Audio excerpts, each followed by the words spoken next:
Good afternoon, everybody. As ma'am already introduced me, and so that's a hot topic in the market right nowadays. That GST, Goods and Services Tax, it's India's biggest tax reform since independence.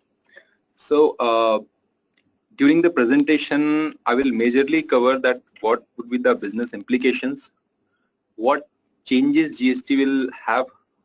Basically, we are saying it is just a tax reform. In my scenario, in my perception, it is not just a tax reform, it is a business reform. It will change the way entirely as India does business. So to start with, first we will go through the GST basics. In between, we will I will raise some scenarios, how we deal in current scenario, what would be the solution in upcoming GST regime, is it better or not? That all kind of discussion we will have in between the presentation. So starting with, so in our presentation, as I told that the GST, we will first start with GST basics, in which we cover what is GST, why GST, what is the differences between VAT regime and GST regime, and why only VAT versus GST, because government is assuming that 80 lakhs SSE will automatically migrate from present regime to GST regime, and in which the major chunk of SSEs is dealing with VAT. So that's why we are covering only VAT versus GST. And definitely there would be some changes for service tax SSE and excise SSE also, but here we are covering VAT versus GSTs. Second, in the GST concepts, we will cover what is the registration procedures, invoice matching concept, which is very unique. First time is going to implement in India. Input credit adjustments, how it will happen. Business implication, what is input credit on expenses, we will see through by our illustration.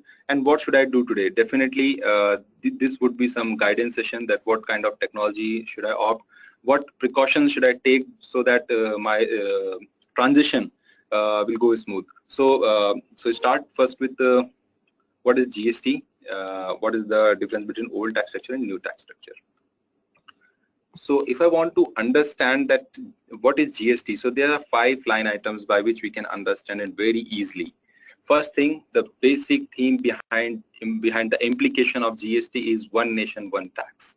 Currently, being a MSME, if I want to expand my business in different states, so the major concern is that I have to hire a person who knows statutory very well for that particular state.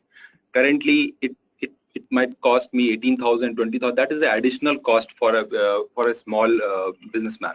So in GST, what will happen? There would be a uniform taxes, uniform forms, uniform dates. So there would not be, in Delhi there would not be VAT 16, and in Haryana there are some certain different forms for VAT. In GST, these discrepancy will not be there. One unified return, one tax, and definitely one market. Destination-based tax, that is the complete shift from the current tax regime. Right now, if there any interstate transaction takes place, the particular benefit of the tax goes to those states who send the goods. For say, if goods is moving from Delhi to Haryana, so on that particular transaction, the benefit of CST goes to Delhi states. And that's why Haryana government don't allow their SSE to take input tax credit of their central sales tax. What happens? That particular 2% become cost for that SSE. For say 100 rupees the cost of product, 2% is CST. So now for Haryana SSE, 102 rupees become their cost, and now VAT is implemented on further local sales. So what happened? There are two kind of things. First thing, that 2% become the cost of that SSE, and additional VAT becomes the it brings the impact of tax cascading. So these two negative things are available in current tax regime. But what will happen in GST? In GST, if there is any interstate transaction takes place, so the particular benefit of the tax will go to the consumption states where the destination of goods is settled. So for say in the similar example which I quoted earlier, if goods is moving from Delhi to Haryana, that the particular benefit of the tax which have been paid on the particular purchase will go to Haryana state. So what will happen? In that case, those 2% which was earlier a cost for that particular SSE, it will not be a cost anymore. So definitely it will, the cost will bring down and the ultimate benefit will move to the consumer. It will be levied on all supplies. That is a major point, that what is supply. Currently, different statutories have their own, we can say, point of taxation. For say, excise says it should be implemented at the time of manufacturing. VAT says it should be implemented on the time of sale, and similarly with the services. But in GST, there would be only one point of taxation, that is supply. So what is the difference between sale and supply? First thing, in sale, we transfer the ownership of the goods, but in supply, it's not mandatory. So for say, in current regime, when I send my goods from one branch to another branch, which is in different states. So currently, according to the sale, we cannot sell to myself, we cannot purchase from myself. So what happens? Government says that it should be, the goods should move with F form, because it's not a sale. So what happened in GST? In GST, the tax would be levied on supply. So whether interstate branch transfer doesn't qualify the definition of sale, but it will qualify the definition of supply. So what will happen? In GST, post GST, we can say the interstate branch transfer will be taxable, but it will not affect me, because one state where I'm paying GST, it could be output GST, and another branch who is receiving the goods, for that branch it would be input GST. So he can take the input tax credit. So broader way, it will not affect me. The value addition will be taxed. That happens current scenario also. GST will replace all indirect taxes with some exclusions. So the taxes will get subsumed under GSTs are central excise duty, CVD and SAD, CST, VATs, entry tax, octroi, and different surcharges and cesses levied by state and central governments, and definitely service tax. So why GST should be implemented in India? First thing, simple tax structure. We have already seen that there would be uniformity across India. Eliminating cascading effect. Right now there are different scenarios where tax on tax is implemented. For say, I am a VAT dealer and currently I am purchasing with excise manufacturer. What happens? That particular the invoice which a excise dealer raised to a VAT dealer, it also includes a hidden cost, that is excise. For that thing, a VAT dealer doesn't get the credit. It becomes a cascading effect. Currently, as I earlier quoted that the particular 2% CST, it becomes the cost for the particular dealer who is receiving the goods. Third thing, technology-driven system. That is the first time when Indian government is implementing a technology-driven system, and during the presentation we will see that how technology will help in GST and definitely increase revenue. How increased revenue is a factor and why it should be in a clause of why GST. First thing that is very important to understand for a small businessman, that is the right now in India, whenever we do business, we get the threshold limit as per state's norms, as per state law. For say in Delhi, if I want to do business, I will get the threshold limit for 20 lakhs. If my turnover is below the 20 lakhs, I'm not eligible. Yeah, I'm not under the umbrella of taxes. It becomes my voluntary choice that whether should I get registered or not. But in GST, there would be a single uniform threshold limit. For say is a kind of mobile recharge. Suppose I recharge my phone by 100 rupees. Now it's my wish that whether the 100 rupees would be consumed on local call or interstate calls. So for that thing, government is giving you a single threshold limit on your single PAN. For say in GST, it is 20 lakhs. So suppose that 20 lakhs is a threshold limit. So now that is my call that that 20 lakhs should be consumed in Delhi or should be consumed in elsewhere. So for say prior to GST, I am having two branches, one in Delhi and second in Haryana. So in Delhi, I am having, my company is having 15 lakhs rupees turnover, and in Haryana, my company is having 7 lakhs turnover. So before GST, I have to take consideration, I have to take a call just to consolidate the turnover because my both branches are having same PAN. So what will happen in GST? There is a threshold limit which is 20 lakhs rupees. So collectively, it should not exceed it. If it is exceeding, then definitely voluntary I have to take the registration because GST law says there is a threshold limit for 20 lakhs rupees. So definitely in current scenario, I am having two branches in two different states and I am not paying taxes, but in GST I have to pay tax. Definitely it will be a factor to increase the revenue for government and for us also. That is the current tax structure. I will not go into that because currently we are dealing with that. So these are the central levies and the other state levies. As we are seeing that there's a one tax and one nation, one tax and one market, but currently government has given 3 tax component under the GST. There is one more component which is called UTGST, Union Territories Goods and Services Tax. But till now they have not clarified it because the recent law has not come up on the public portal. So currently we are taking only 3 components in the consideration. One is CGST, second one is SGST, and third one is IGST. What are those? If we classify the current transaction into 2 categories, so one is local transaction and second one is interstate transaction.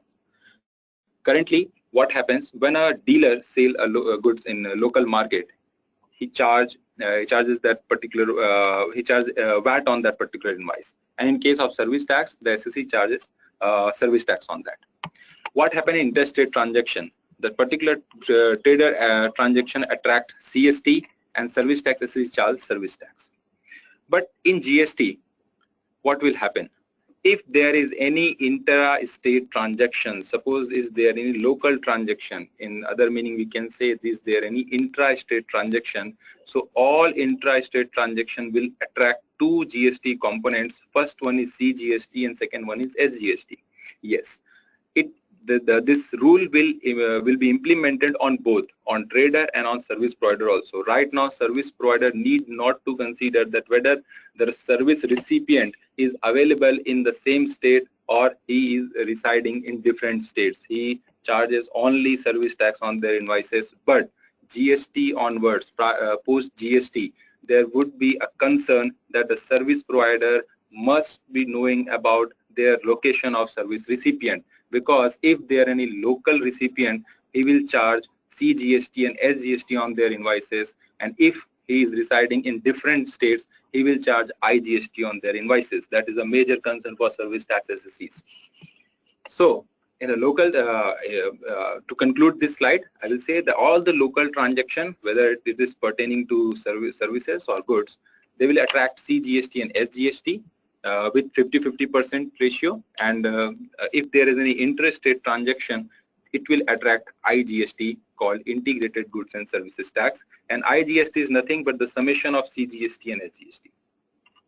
So IGST would be implemented on 2 more kind of transaction. First one is export and second one is import. On export, it would be on 0 rated, and on import, it will be charged along with custom duty, because custom duty is not going to be subsumed under GST. So at the time of import, currently we are liable to pay custom duty along with CVD and SAD. In GST, what will happen? In case of custom duty, I will pay custom duty plus IGST. The CVD and SAD will be subsumed under the IGST umbrella. So the next thing is, what are the taxes are being subsumed under what umbrella, what kind of CGST components. So all the central levies will be subsumed under CGST, all the state levies will be subsumed under SGST, and CST and CVD SAD will be subsumed under IGST. This slide have a different perception that I would like to share here, that at the time of June, there's a government is proposing that July would be the appointed day for GST. So definitely in June, I will file my service tax return, I will file my VAT return, I will file my excise duty return. And there must be some unavailed input tax credit. For say in service tax, I am availing 10,000 rupees as service tax, but I have not used it. So what will happen? In current scenario, it just carry forwarded. But what will happen in GST? Because post GST, there would not be any service tax, there would not be any excise duty, there would not be any VAT. So what will happen with those unavailed credit? So government is saying you have to demonstrate, you have to produce some proof which they will ask between the 6 months from the appointed day. And if the SSC is able to produce that document, that particular tax, the respective credit of that particular tax will go under the respective GST component. So for say if I'm having service tax unavailed input tax credit, it will automatically be migrated into CGST umbrella. And if I'm having any unavailed input tax credit under the VAT, it will be automatically migrated into SGST umbrella. And where can I see these unutilized input tax credit? All the credits will be available on public portal. Each and every SSE would be given a particular user ID and password. By that, SSE can log in and check that what is the actual opening balance of their CGST, what is the actual opening balance of SGST, and these amount will be automatically migrated on the basis of your final return, which you would be filing in for the month of June. So there are some taxes which is not going to be subsumed under GST. The custom duty, export duty, and the some small state tax and definitely municipal taxes. These are not going to be subsumed under GST. There are some products which are still behind, away from the GST umbrella. They are the petroleum products, alcohol, and the power sector. So the tax structure on the particular product will remain same. And what is the reason to just keep all these products away from the GST umbrella? Because these are the high value products and the behavior of GST is still uncertain. So what will happen if these are the products which share the major revenue of particular states? So just to have a safe side, these products are still away from the GST umbrella. Once everything is settled down, definitely it will come under the GST. So there are some, there is a slide which demonstrates that what would be the determination of charge, that I have already explained, but here we can again see that if location of supplier and place of supply, that's all related with the GST jargon. That is the time when we should start using the GST jargons, that we are more into sale, more into say that sale and purchase and all kind of thing. In GST, there would not be no sale, there would be no purchase. There would be only one kind of transaction, and that is supply. There would be no purchaser, there would be no seller, there would be no manufacturer. All SSE would be supplier, because everybody would be supplying to someone. So suppose there is a one thing which is called location of supplier, and there is one thing which is called place of supply. And if both are in same state, in local transaction, we can consider it the place of supply and location of supplier. If both are in same state, so what tax will be charged? The CGST and SGST component will be charged on all kind of local transaction. For traders and for service tax SSE, they both will charge different tax components on intrastate transactions. In case of location of supplier and place of supply are different. For say location of supplier is in Delhi and place of supply is in Punjab. So what will happen? That particular transaction will be treated as interstate transaction and IGST will be charged. There will be a single component, that is IGST, and IGST is nothing but the summation of CGST and SGST. Now, what is the input credit adjustment rule? In current tax scenario, we are already having some set of rules which says that VAT can be adjusted with the VAT only. If still unutilized credit are there, it can be adjusted with CST. Service tax can be adjusted with service tax, and excise also, because both are the central levies that can be adjusted interchangeably. But what will happen in GST? Because we have seen there would be three tax components. One is CGST, second one is SGST, and third one is IGST. And we already know that on all kind of local purchase, there would be CGST and SGST. On all interstate transaction, there would be IGST. So there has to be some set of rules by which I can adjust the input tax credit lying under the respective ledgers. So first, starting with the CGST, if I am having any input tax credit under the CGST, it will be first adjusted with the CGST and then with the IGST. If there is any unutilized amount lying under SGST, first it will be adjusted with SGST and then with IGST. And the last but not least, if there is any input tax rate lying under IGST, first it will be adjusted with IGST, then with CGST, and if still, it would be adjusted with SGST. So one thing which we have to take care, that all the adjustment, it will be done in the same manner, in the same order which we are seeing on the particular slide, that if there is a liability available with IGST, then first I have to adjust with IGST. We should not go with CGST and SGST. We cannot overrule this this set of rules. That is the predefined format which government have given. So, and the second thing, the CGST and SGST cannot be utilized interchangeably. Means CGST and SGST cannot be used. There is no scope for cross utilization of CGST and SGST. Means CGST cannot be adjusted with SGST and SGST cannot be adjusted with CGST. So now starting with the concepts, here we have covered the GST basics. Now I come to GST concepts, in which we will cover registrations, types of returns, invoice matching, and input tax credit. These are the major important sections.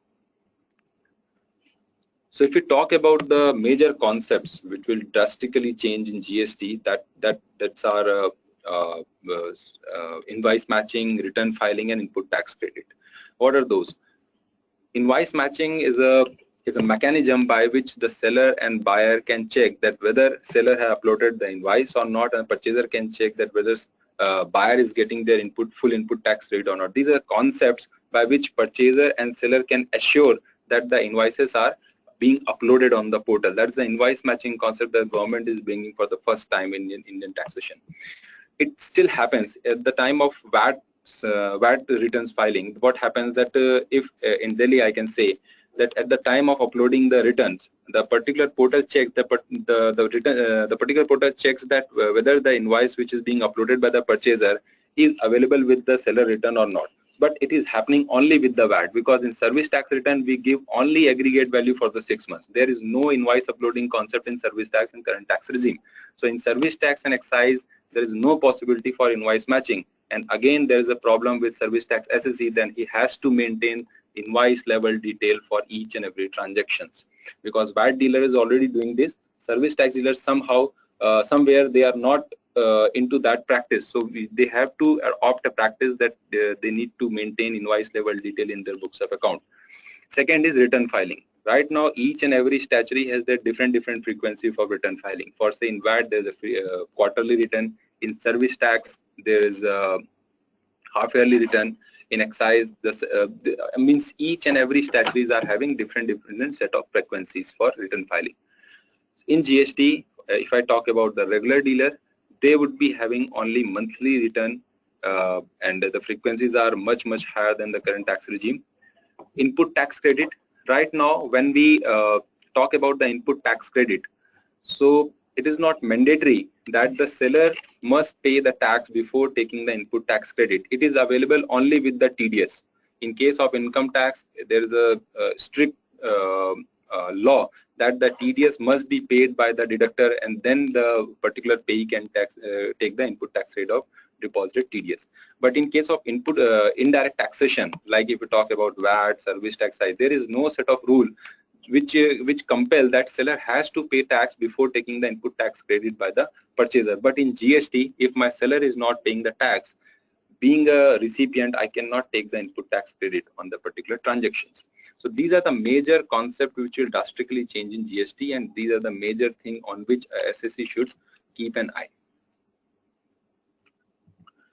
So here we come to registration threshold limits. So broadly, there are two categories. One is special category states, and second one is rest of India.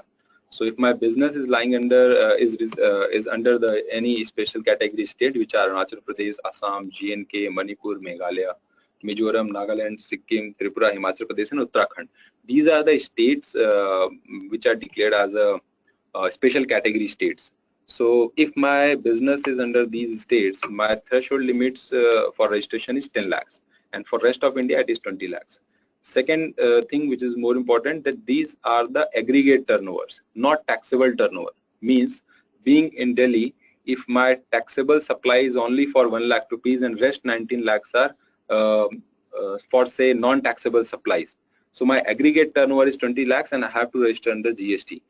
Current tax regime says that your threshold limit is only pertains to your taxable supplies. It doesn't include the aggregate turnover. But in GST, there is aggregate turnover and the threshold limit is 20 lakhs, which includes taxable supply, non-taxable supply, exempt supply, zero rated supply, and taxable supply. All the supply will come under your 20 lakhs bracket, and I think this is very, very small amount. And just recall the particular point which I was saying, increase revenue.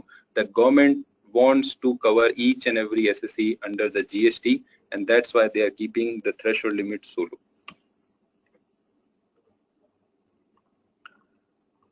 Next is composition scheme. Composition schemes for is only for those SSE which are small, and the threshold limits for the composition scheme is 50 lakhs.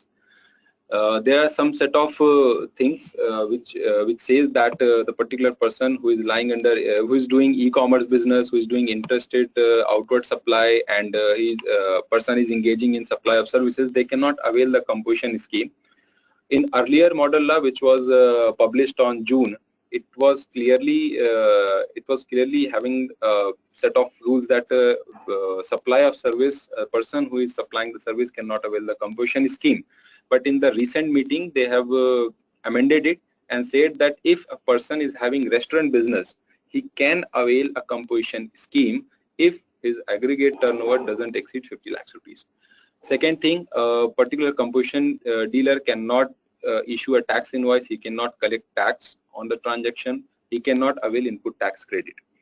In some state, composition scheme is called as TOT, means turnover tax. In that thing, I have to disclose my entire turnover, and on the basis of turnover, I pay a particular amount on the fixed rate, for fixed tax rates.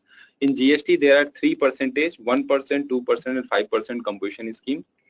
5% is for service provider, and no doubt only for restaurant business. They have to pay 5% of their entire turnover. So 5% means 2.5% CGST and 2.5% is SGST. For manufacturer, the tax rate is 2%, 1% CGST and 1% SGST. And other than manufacturer, obviously traders, 1% is there, 0.5% CGST and 0.5% is SGST. So these are all about the threshold limits for composition scheme. There are some set of business for which mandatory registration is there. Like if I am doing any interstate supply, I am acting as an agent for a taxable person. I am a casual trader, input service distributor. I am doing a business which comes under the reverse charge mechanism. I am responsible to deduct TDS and e-commerce operator. These are set of the business for which mandatory registration is required. I cannot enjoy threshold limit. I can enjoy composition scheme. So transitional registration, there's some set of rules which say that what is transitional provision, and I think for that thing we have to do a separate dedicated webinar for that. But in short, I can say from the appointed day, which is most likely to be July 2017, from that day, each and every existing SSE will be automatically migrated to the GST regime, and they will be assigned a fresh provisional and we can say a provisional registration kind of thing. Each and every SSE will be assigned with that, and that provisional registration will be valid only for first 6 months. In those 6 months, you have to produce some kind of evidencing document. If a particular SSE fails to do that, definitely their provisional registration is going to cancel and they have to reapply for the fresh registration. And what kind of detail they will ask in first 6 months, that is not disclosed by the government, but definitely the detail will be related with your closing stocks and the input credit you are inheriting from your current tax regime to GST. The particular that kind of thing they will ask. That is that's an interpretation from my side, because they have not disclosed anything that what kind of details they would be required for they will be requiring for first 6 months. Now we come to the most important thing, that is types of return. So for each and every regular dealer, there would be a monthly return, and each and every month he has to file 3 returns per month. So what are those 3 returns that I will explain here? First is GSTR1, which is monthly return, and the due date for this return is 10th of the succeeding month. GSTR2A is an auto-populated report which will go to the particular purchaser. GSTR2 is another monthly return which contains the particular inward supplies detail. Means in current according to current tax scenario, we can say purchase detail. And GSTR 1 and 2 nothing but the annexures. In current tax scenario, we file return, and at supporting we just submit the annexures. So GSTR 1 and 2 nothing but these are the annexures, we can say. There is another third return which is monthly, that is GSTR 3. Due date is 20th of succeeding month. GSTR 3A, it generates automatically if there is any mismatch in my monthly return, and there is a one annual return which is called GSTR 9. The due date of GSTR 9 is 31st of next financial year. So these are the things on which we have to make a note, that right now, being a service provider, again the problem is for service provider, that right now service provider files the return half yearly, and in that case they don't provide invoice level detail, they just give the aggregate value. Now in GST what will happen? He has to file monthly return, he has to provide invoice level detail, and each and every invoice will head the particular service accounting code. So different scenarios for different business, and definitely GST will make a transparent business. Right now I am not aware that whatever I am purchasing, whatever I am selling, the purchaser is getting the same accounting code or not, because I am purchasing the services under the head of outdoor catering, and I am selling the particular services in the head of food and beverages. So there is no correlation between these services. So another problem with the service tax dealer is that they have to go through the entire procedure, they have to make invoice, they have to file monthly return, and so on. So there is a picture form of that particular thing which we have covered recently in previous two slides. There are two parties, one is Supercar Limited, second one is Ratna Steel. So Ratna Steel has raised a tax invoice to Supercar Limited, and the same is recorded in the Supercar Limited's book of account as an inward supply register, because he is purchasing from Ratna Steel. So here we are covering only Supercar Limited. So I would like to request, so each and every person should concentrate on Supercar Limited only. So Supercar Limited is receiving a tax invoice from Ratna Steel, and he is recording it to his books of account.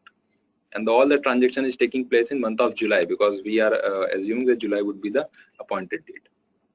So similarly, 3 more invoices have been raised by Ratna Steel and recorded into the inward supply register of Supercar Limited and outward supply register of Ratna Steel. So the total transaction value is 40,500 in the outward supply register from Ratna Steel side, and inward supply register of Supercar Limited. Similarly, Supercar Limited raised the invoice to RJ Automobiles, and the same recorded into his outward supply register. So invoice number 1, 2, 3, and 4. Now the 10th of August, what will happen on 10th of August? The first return of GSTR 1 will be filed by the outward supplier. So in the current scenario which we are seeing on a particular slide, there are only 2 outward supplier. One is Ratna Steel and second one is Supercar Limited. So Ratna Steel compiled their GSTR 1, Supercar Limited compiled their GSTR 1, and they just filed their GSTR 1 return to the GSTN portal. There is one more entity which will interact between your software and GSTN portal, that is GSP, called GST Suvidha Provider. So government have appointed 34 such companies. They will just facilitate the SSEs to communicate in the communication of in each and every communication with GSTN portal. So no software can directly communicate with the GSTN portal. The communication can only be done through the GSP, GST Suvidha providers. There are the third party companies.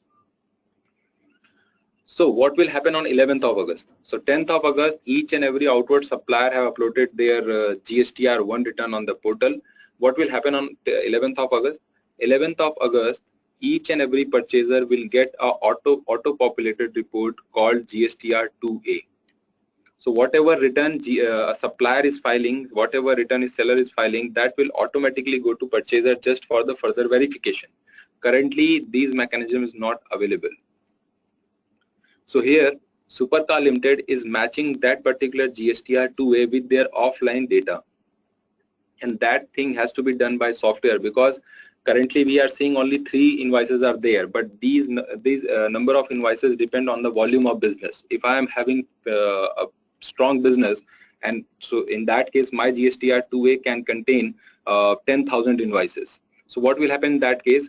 In between 11 to 15 I have to do my regular work, and I have to do the reconciliation process also. So I cannot go in both things proficiently. So what will happen in that case? I have to opt a particular accounting software, a particular technology in which the reconciliation can be done more precisely. So here, if I get any invoice mismatched, I can add it before the 15th. By 15th, Supercar Limited will upload their invoices to GSTN portal.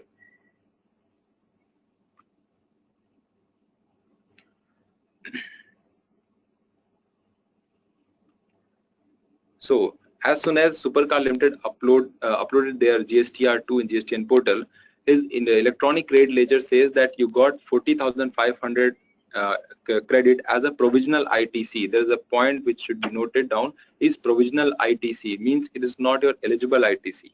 Provisional means for a time being you are the government has given you 40,500 input tax credit, but it's not fixed that you can avail it. It's still provisional ITC. So by 16, the particular invoice detail which I have added, which Supercar Limited have added from their end, it will go to Ratna Steel for further verification. By 20th, both the SSE will get their GSTR 3. It's a total auto-populated on the basis on the basis of details you have provided in the GSTR 1 and GSTR 2. After filing and after making the payment, the particular Supercar Limited will get a particular ITC1 form, which is a confirmation of your ITC. So on 15th, you will get your provisional ITC, and on 21st, you will get your eligible ITC. So there is a separate mechanism going to happen, which is not available in current tax regime, because in current tax regime, I just file my return and avail the input tax credit. In GST, whenever you will file your GSTR2, you will get your provisional ITC, and it doesn't mean that particular amount you can avail it. Whatever amount, what amount you can avail, that depends on the confirmation of ITC, which you will get on 21st of August. There is a separate unique, there is a total unique thing the government is going to implement, that is called compliance rating.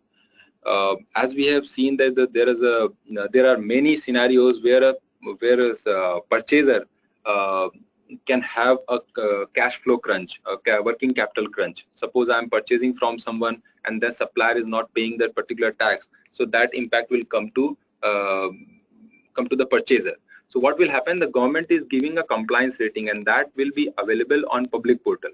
So what will happen if I'm going to deal with someone, I can check the compliance rating for the person also, and the compliance rating is not affected by external parties. It will be self-driven on the basis of the activity you are doing. Means if I am filing my return timely, if I'm not having any interest, penalties, late fees, advance, if I'm not having these kind of things, definitely my rating will go up.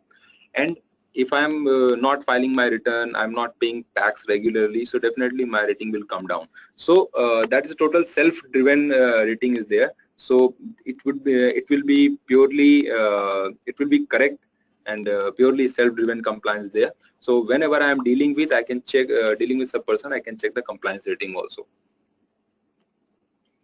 These are the rate structure which government has been declared, that zero rated, merit rate, standard rate, demerited, and additional cess. For that they have given 15% maximum cap value that will be levied on luxury cars and aerated drinks. So along with the 28% slab on the luxury cars and aerated drinks, cold drinks, etc., there would be additional 15% cess. That is the maximum cap value. Maybe 15% is would not be there, but still the maximum cap value is 15%.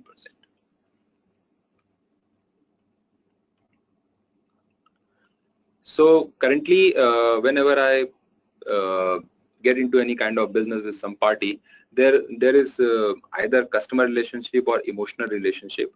But GST onward, there would be a different kind of relationship, which we can say a compliance relationship. Means in current tax regime, I can purchase with someone who is my customer, who is my relation, who is my relationship. But after GST, I will purchase only from those parties who are compliant. Because if I am purchasing for a non-compliance party, definitely my working capital will I will have a working capital crunch. So what are the basic business implications between the VAT and GST? Right now, I'm interacting with the government portal once in a quarter or once in a month. But GST onwards, I have to interact minimum 3 times every month, means on 10th, 15th and 20th. Return revision, in current scenario, it is allowed. I can revise my return within 90 days. But in GST, there is no scope of revision of returns. So whenever I am having any kind of discrepancy in my return, that must be reflected into the next month return. Suppose I have missed a particular invoice to be taken into consideration in July month, I can record that particular invoice in August month return. So once the return is submitted, it is blocked for it's blocked. Whatever the amendment I can do, I can do it in my next month return. Invoice matching currently is not being monitored extensively, but GST onward, it will be matched, and it need to be matched just to take the input tax credit. Input credit, it is basically it can be availed on the basis of return. In GST, I can avail input tax credit only when invoices are matched and seller pays the tax liability. Currently, input credit on expenses, I'm not able to claim. I would like to quote an example here. Being a chartered accountant or being a businessman, suppose I'm a chartered accountant and I'm giving an audit report to my SSE. I'm a client. So to generate that audit report, definitely I would have purchased some laptop and computer in my accounting firm. Whatever the invoices I am giving, on that I am charging service tax. And whatever laptop and computer I am purchasing, on that I have paid VAT.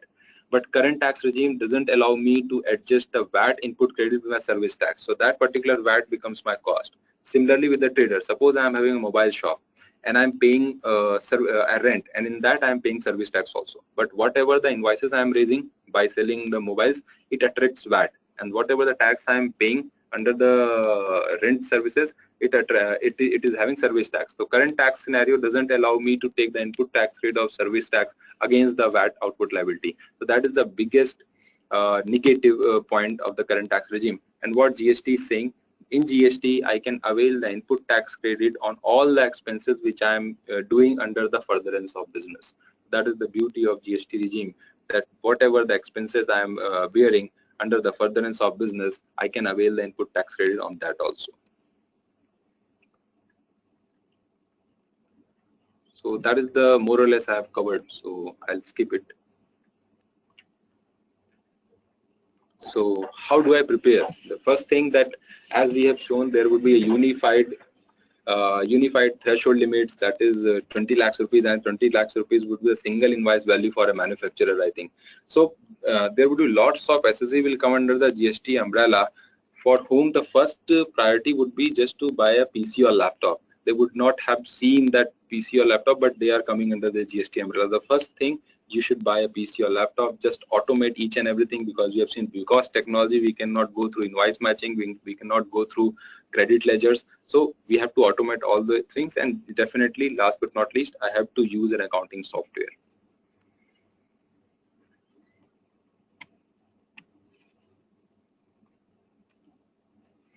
So what should I do today for just to have a smooth transitioning? I have to ensure that my tax return is matching with the books of account.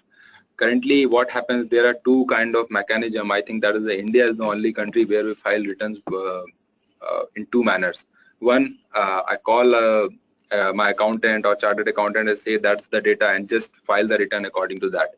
And the second approach is, I say to my chartered accountant, I say that look, I want to pay that much amount of tax, just manipulate the data according to that. So the second approach will not be there, because whatever return is being prepared, that is being prepared from the government side, and the detail you are providing, that is just the record of the transactions. So we have to shift our approach from return centric to data centric. We have to be more and more precise in our data, because if my data is precise, nothing will happen with my return. It will be 100% correct. So I have to ensure that my tax return is matching with my book of accounts. Second, when whatever the existing stock I'm having, I need to maintain the tax credit detail. Whatever the tax credit I'll be inheriting from VAT to GST, that record I must be having along with me. Discipline in meeting tax filing timeline, because what happens today, if the tax return filing date is 20th, I somewhere I just miss it. Just because of that, I am having the possibility to revise the return. In GST, there is no revision of return, so I have to stick to the deadlines. Need to maintain invoice level detail once again with the service tax SSCs. What kind of software should I use? There are 3 capabilities which you have to analyze that whether your software is having or not. And that thing you can assure by asking it to your vendor, that whether the particular software is having the capability to record all kind of transactions. Second, whether your software can connect with GST or not, because in India there are 1,000 to 2,000 accounting software companies are there, but only 34 companies government has appointed as a GSP. So what will happen with the other accounting software? That you have to ask with your vendor, that whether they are providing you facilities that you can connect with the GSTN portal or not. That particular software, whatever you are using, it must be able to reconcile the data, because reconciliation is not going to be very, very high. Because whatever data you will get on the 11th of August or 11th of succeeding month, that has to be reconciled with your offline data. Unless you are not doing the reconciliation procedure, you are not doing the reconciliation, you will not be able to know that whether the return you are filing on 15th, it is correct or not. So there are some features which Tally will provide in their GST products. First thing, the generating the GSTR1 from invoices from a Tally product itself. GST and validation, just to check what is the compliance rating for the particular party. Triangulation report, that is the separate tool which Tally provides you just to ensure that whatever the return you are filing, is it okay or not. Auto bank reconciliation, input tax rate adjustment, and e-payment with DBS Bank. So these are the basic things which Tally is providing, and Tally will provide in their GST products. For more help, you can go through our app also, which is titled as Tally for GST. It is available on Play Store and for iPhones also, in which you can get the details of different events which Tally is doing, like today we are doing with the CII. So apart from that, we are also doing some sessions, so you can get all details of such kind of events in that app, and definitely the latest updates which are coming from government sites that you can get from Tally for GST app. So you can download it, and that's all from my side. Thank you. So that both governments, both the